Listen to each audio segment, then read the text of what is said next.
Hi, it's time for my weekly OEA update. This is Teacher Appreciation Week. I want to begin by telling everyone how much I deeply appreciate the incredible work that you do, whatever your role is in serving students. We got some good news from NEA just last week. They conducted a national poll of parents across the country, and they asked the question, how do you feel about different folks' response to the coronavirus crisis?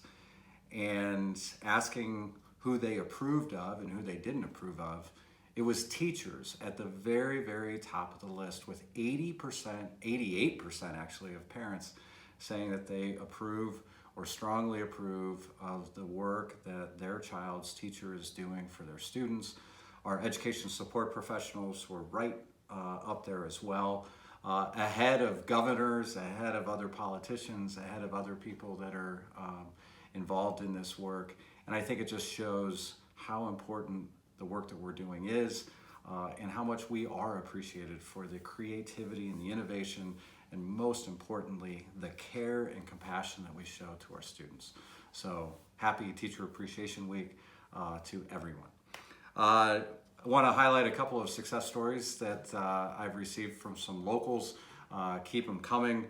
I want to give a shout out to the Upper Sandusky and Cary Education Associations, who are among many locals from across the state that really went to bat for people on supplemental contracts, despite the wishes of their superintendents and school boards to not pay those supplemental contracts or to pay them on a reduced basis.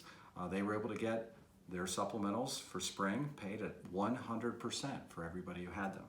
I want to give a shout out to the Van Buren Education Association. They were one of many locals that worked with OEA support to get levies passed at last week's primary election. They were able to save 23 members' jobs by getting an income tax levy passed there.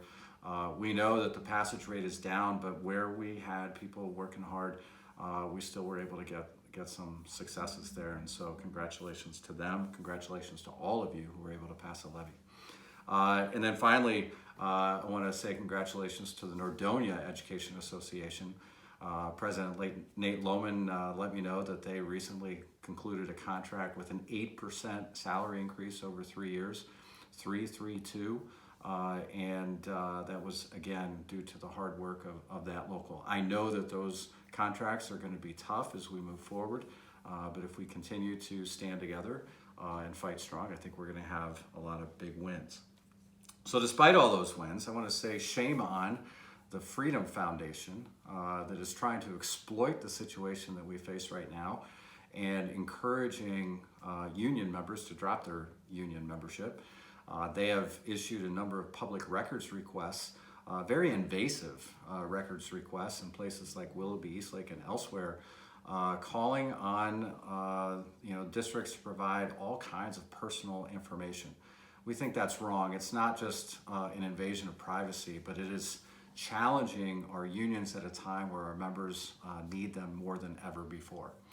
As we move forward and continue to advocate as decisions are being made about what happens next year, understand we continue to advocate first and foremost for safety for everyone. Schools should not be reopened until they are completely safe. And we know that you can't reopen the economy until we have safe schools. So that's really critical. We need to protect collective bargaining and collaboration. We need to make sure we're focusing on equity and continue to stand strong together as a union. We also need resources. I want to remind you, please contact your members of Congress. Encourage them to pass $175 billion in relief for education. We desperately need that to make sure that we have the resources we need to serve our students. And finally, I just want to invite you to join me and Mark Hill and Jeff Wensing for the first of our weekly Zoom calls starting this Wednesday at noon. Every Wednesday at noon, we're going to open it up for anybody that has questions, especially as we're getting ready for that transition and planning for next year. We want to hear from you. We want to understand what your concerns are and try to support you as best we can. So again, look for the information on that in your email. That's all I have for this week. Again, happy Teacher Appreciation Week. Have a good one. Thanks.